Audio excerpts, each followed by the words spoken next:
You made it back for part two. Part one, we did the mama's wound, and now it's part two. We're doing the daddy wound, and you are here with Billy here at Hell in the Hallway. I'm so excited to have you with me again.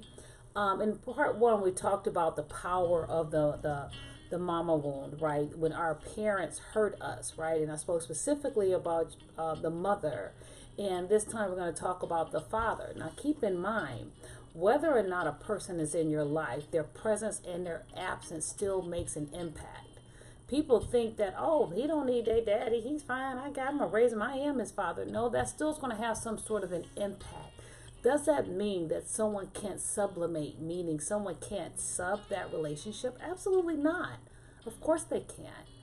But the fact that there's a hole there, that there's something, that there is a void that hasn't been filled, yeah, that absence does still have an impact in some way. Now, what are some of the wounds that you can get from a daddy wound, right? From a father either not being in your life or he was in your life in a very negative way, right? So one of the things that can happen in the with a daddy's wound is just like with the moms. You're left with an emotional wound, right? And you have issues, and I'm sure you've heard the term "I've got daddy issues." I think that's so. I think it minimizes what really a person can experience, right?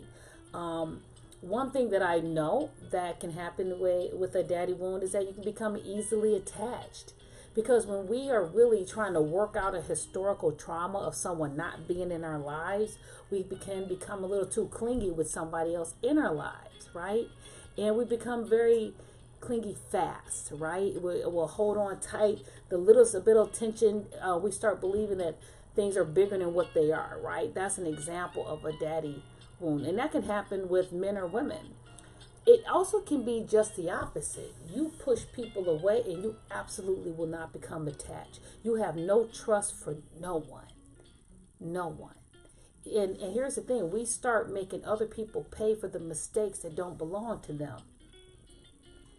And that happens regularly. So our spouses, our girlfriends, our boyfriends, our partners, they're all suffering the cost for somebody else's wound.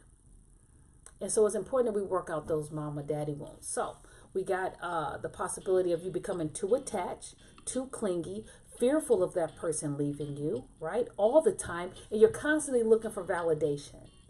The other thing, I gave a young lady a daddy wound quiz, right? And one of them was about liking to create chaos in order to see if that person actually loves them. And I was shocked by it because she said, oh yeah, I love to do that. I love causing problems. And what she's saying is, and what that particular inventory was asking is, do you create the scenario to see if he will withdraw his love from you? And that answer was yes. See, how often do we create something just to see if someone would run from us? And that way, it can fit the idea that we already have held in our head that we are not deserving. See, these type of things come from an underlying trauma that's been experienced at a younger age. And other people have no idea what we're struggling with. And honestly, sometimes we don't either. We just know that we keep getting in relationships that are chaotic, and that either we keep creating the chaos or we keep seeking people who are chaotic. See, abandonment issues always play out in our relationships. We do one of two things. We either push people away or we cling them tight to the point that they suffocate. And either way, when they decide to walk away, it says to us, see, people can't be trusted. But the problem is we set the stage and the actor showed up. And we were surprised that the actor actually showed up.